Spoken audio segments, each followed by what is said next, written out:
मित्रों, पिछले भाग में मैंने बताया था, जब मैं नाले के तल से लगभग 30 गज दूर था तो मेरे सामने एक हलचल हुई।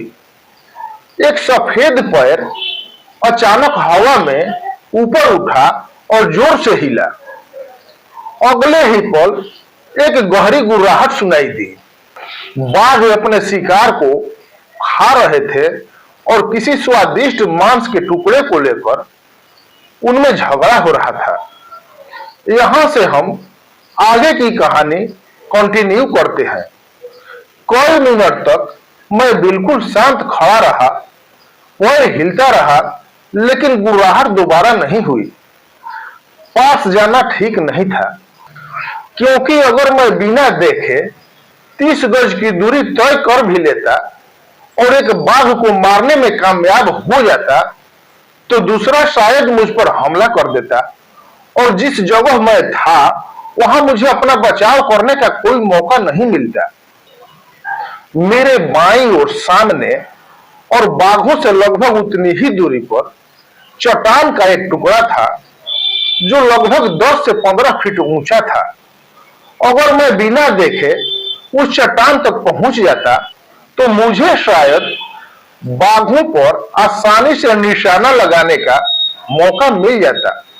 हाथों और घुटनों के बल झुककर और राइफल को आगे धकेलते हुए मैं झाड़ियों के बीच से रेंगता हुआ चट्टानों की ओट में पहुंचा। 1 मिनट तक रुका ताकि सांस ले सकूं और यह पक्का कर सकूं कि राइफल भरी हुई है, और फिर चट्टान पर चढ़ गया।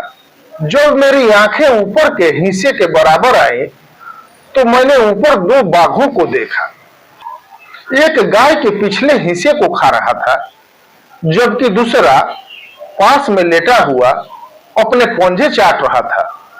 दोनों बाघ लगभग एक ही आकार के लग रहे थे, लेकिन जो अपने पंजे चाट रहा था उसका रंग दूसरे बाघ से हल्का था। मैंने यह सोचकर कि उसका हल्का रंग उम्र की वजह से है और वह बूढ़ी आदमखोर है, मैंने बहुत सावधानी से उस पर निशाना लगाया और गोली चला दी। मेरी गोली से वह उछलकर पीछे गिरी, जबकि दूसरा नाले में कूद गया। और इससे पहले कि मैं दूसरा ट्रिगर दबा पाता, वह आंखों से ओझल हो गया।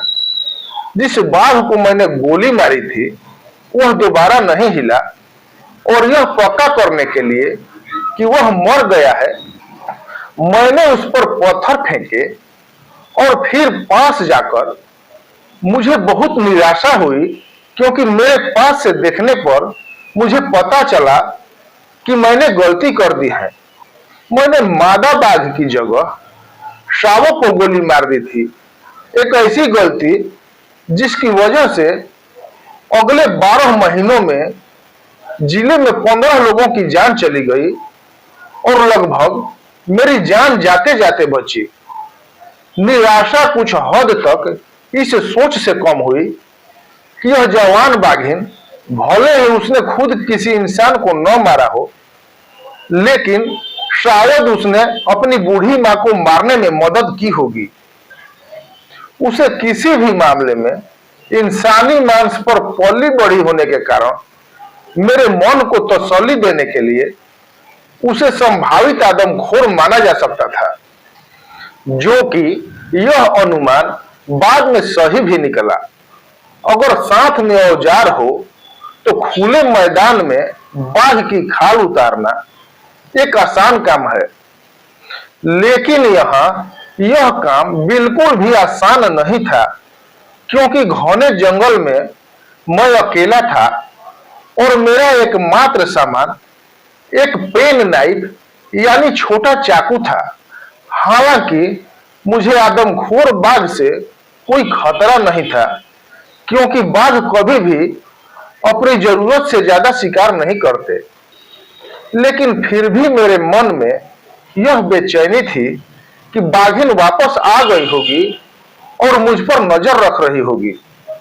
यह काम पूरा होने से पहले सूरज डूबने वाला था और चूंकि मुझे जंगल में एक और रात बितानी थी, इसलिए मैंने वहीं रहने का फैसला किया। जैसा कि मुझे उसके पंजों के निशान से अनुमान था कि बाघिन बहुत बूढ़ी होगी। बाघिन ने अपनी पूरी जिंदगी ऐसे जिले में बिताई थी जहां जितने आदमी हैं उतने ही हथियार भी हैं। इसलिए उस आदमियों और उनके तरीकों के बारे में सब पता था।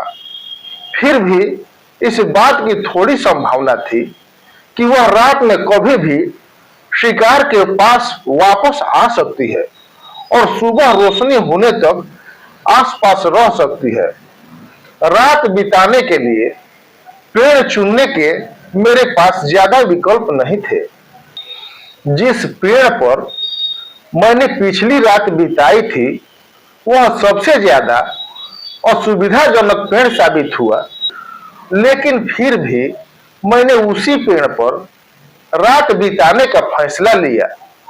अभी अंधेरा ही हुआ था कि बाघिन मेरे पेड़ के नीचे आ गई और बाघिन पूरी रात मेरे पेड़ के नीचे रुक रुक कर आवाज लगाती रही। जैसे जैसे सुबह नजदीक आई, बाघिन की आवाज धीमी होती गई। आखिरकार मेरे ऊपर पहाड़ी पर जाकर बाघिन की आवाज आनी बंद हो गई। मैं ठंड से अकड़ा हुआ तथा भूखा था। मुझे 64 घंटे से खाने को नहीं मिला था।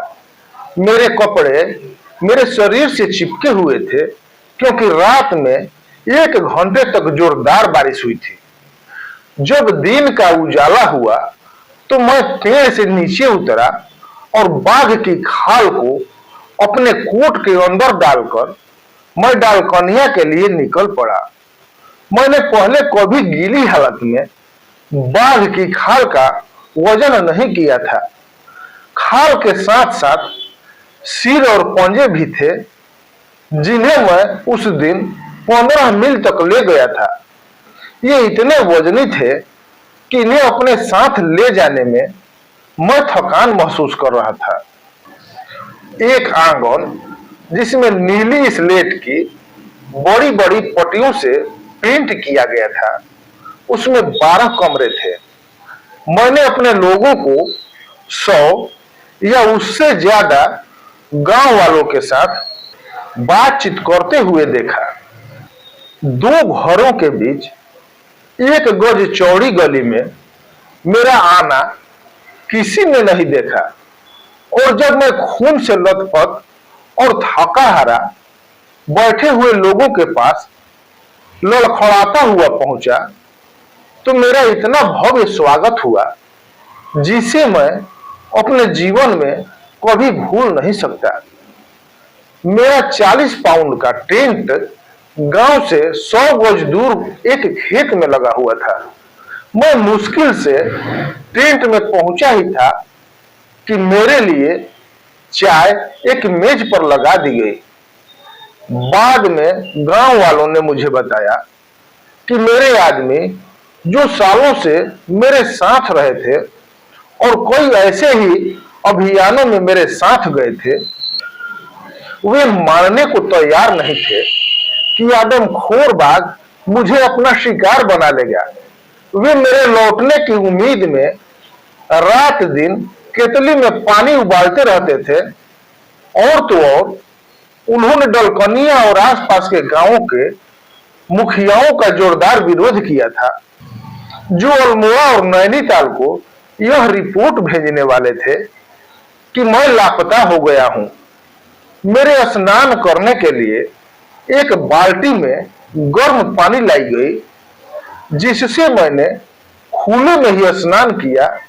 उसके बाद भर पेट खाना खाया।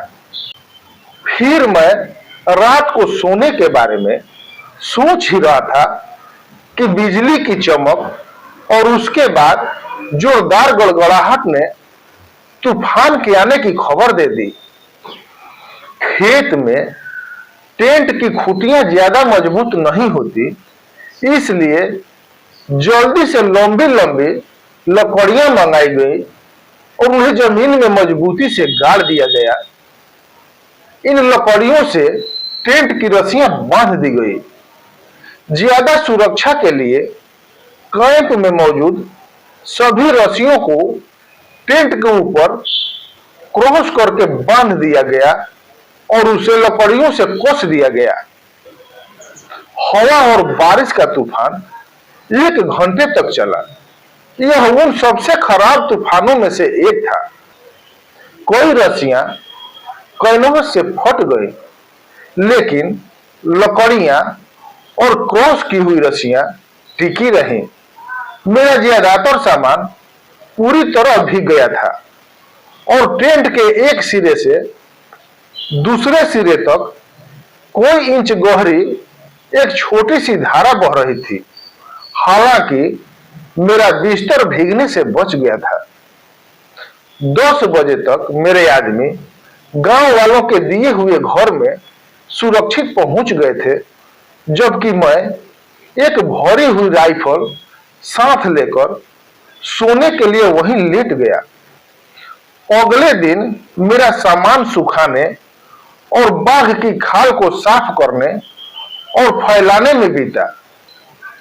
जब मैं बाघों का खाल साफ कर रहा था, तब गांव वाले अपने खेतों का काम छोड़कर मेरे अनुभव सुनने और अपने अनुभव बताने के लिए मेरे चारों ओर जमा हो गए। वहां मौजूद हर आदमी ने एक या एक से ज्यादा रिश्तेदार बाघ के हमले में खोए थे।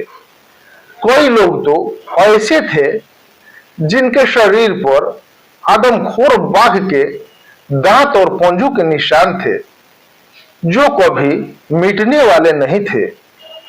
आदमखोर बाघ को मारने का मौका खोने पर मुझे अफसोस था, पर वहां मौजूद लोगों का कहना था कि अफसोस की कोई बात नहीं है।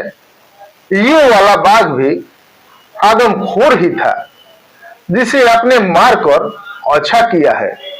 यह सच है कि शुरू में सिर्फ एक ही आदमखोर बाघ था, लेकिन पिछले कुछ महीनों में इंसानी शिकार के बचे हुए हिस्सों को लाने गए बचाव दलों ने शिकार की जगह पर 2 बाघों को देखा था। सिर्फ 15 दिन पहले ही एक आदमी और उसकी पत्नी को एक साथ मार दिया गया था, जो उनके लिए इस बात का काफी सबूत था कि दोनों बाघ पक्के आदमखोर थे। मेरा टेंट पहाड़ी की एक चोटी पर था। वहां से दूर तक का नजारा दिखता था। मेरे ठीक नीचे नंदौर नदी की घाटी थी और दूसरी तरफ एक पहाड़ी थी जिस पर कोई खेती नहीं होती थी, जो 9000 फीट की ऊंचाई तक उठी हुई थी। जब मैं उस शाम सीढ़ीदार खेतों के किनारे एक अच्छी दूरबीन हाथ में लेकर सरकार का नक्शा अपने बगल में फैलाकर देख रहा था, तब गांव वालों ने उन जगहों की सही जानकारी दी जहां पिछले 3 सालों में 20 इंसानों को मारा गया था। बाघ के शिकार का ये एरिया लगभग 40 वर्ग मील के इलाके में फैले हुए थे। इस इलाके में पशु चराने के लिए खुले जंगल थे, जहां गांव के मवेशी चरा करते थे। उन मवेशियों तक जाने वाले रास्तों पर मैंने अपनी 4 छोटी भैंसों को बांधने का फैसला किया और अगले 10 दिनों तक बाघिन की कोई खबर नहीं मिली। मैंने अपने 10 दिन का समय सुबह भैंसों को देखने, दिन में जंगल में बाघ खोजने और शाम को भैंसों को बांधने में बिताया। 11वें दिन मेरी उम्मीद तब बढ़ गई जब खबर मिली कि मेरे टेंट के ऊपर पहाड़ी पर एक नाले में बाघ द्वारा एक गाय मारी गई है। हालांकि उस जगह जाकर मुझे तसल्ली हुई कि गाय को एक बड़े तेंदुए ने मारा है। जिसके पैरों के निशान मैंने कई बार देखे थे।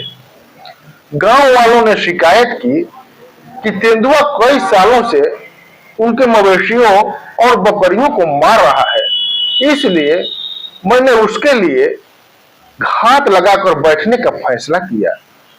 मरी हुई गाय के पास एक छोटी सी गुफा थी जिसमें मैं बैठा। मैं गुफा में अभी कुछ ही देर बैठा था कि मैंने तेंदुए को नाले के दूसरी तरफ से नीचे आते देखा। मैं अभी गोली चलाने के लिए अपनी राइफल उठा ही रहा था कि मुझे गांव की तरफ से किसी की बहुत घबराई हुई आवाज सुनाई दी जो मुझे बुला रहा था। इस जरूरी बुलावे का सिर्फ एक ही कारण हो सकता था, बाघ। इसलिए मैंने अपनी टोपी पकड़कर गुफा से बाहर भागा, जिसके कारण तेंदुआ बहुत घबरा गया। वह सोच में पड़ गया कि शेर के सामने सवा शेर कहां से आ गया। तेंदुआ पहले जमीन पर लेटा और फिर गुस्से में गुर्राते हुए उसी रास्ते से वापस भाग गया, जबकि मैं नाले की तरफ से ऊपर चढ़ गया। मैं ऊपर पहुंचकर उस आदमी से चिल्लाकर कहा कि मैं आ रहा हूं और पूरी तेजी से उसके पास जाने के लिए निकल पड़ा। वह आदमी गांव से पहाड़ी पर चढ़ कर आया था और जब उसकी सांस वापस आई तो उसने मुझे बताया कि गांव से लगभग आधा मील दूर एक आदमखोर ने अभी अभी एक औरत को मार डाला है। जैसे ही हम पहाड़ी से नीचे भागे, मैंने देखा कि पहले से बताए गए आंगन में लोगों की भीड़ जमा थी। एक बार फिर संकरी गली से मेरे आने पर किसी ने ध्यान नहीं दिया। जमा हुए लोगों के सिरों के ऊपर से देखते हुए मैंने एक लड़की को जमीन पर बैठा देखा। उस लड़की के कपड़ों का ऊपरी हिस्सा उसके शरीर से फट गया था तथा उसका सिर पीछे की ओर झुका हुआ था। हाथ सहारा देने के लिए पीछे जमीन पर टिके हुए थे। वह बिना किसी आवाज या हरकत के बैठी थी, सिवाय उसके छाती के ऊपर नीचे होने के कोई क्रिया प्रतिक्रिया नहीं कर रही थी। उसके चेहरे और गर्दन से बहने वाला खून एक चिपचिपे जमे हुए ढेर के रूप में जमा हो रहा था। मेरी मौजूदगी का जल्द ही पता चल गया और मेरे लिए लड़की के पास जाने का रास्ता बनाया गया। जब मैं उसके जख्मों की जांच कर रहा था तो बीसियों लोग सभी एक साथ बात करते हुए मुझे बता रहे थे कि लड़की पर हमला खुले मैदान में कई लोगों की मौजूदगी में हुआ था, जिसमें उस लड़की का पति भी शामिल था। उनकी मिली जुली चीखों से घबराकर बाघ लड़की को छोड़कर जंगल की दिशा में भाग गया। लड़की को मरा हुआ छोड़कर उसके साथी मुझे बताने के लिए गांव वापस भाग गए थे, लेकिन बाद में लड़की को होश आ गया और वह गांव लौट आई। लोगों को लग रहा था कि लड़की कुछ ही मिनटों में अपनी चोटों के कारण मर जाएगी। तब वे मुझे वापस हमले की जगह पर ले जाएंगे और मैं लाश के पास बैठकर बाघ को गोली मार दूंगा। मित्रों, कहानी को मैं यही रोकता हूं। आगे की कहानी अगले भाग में। जय हिंद, वंदे मातरम।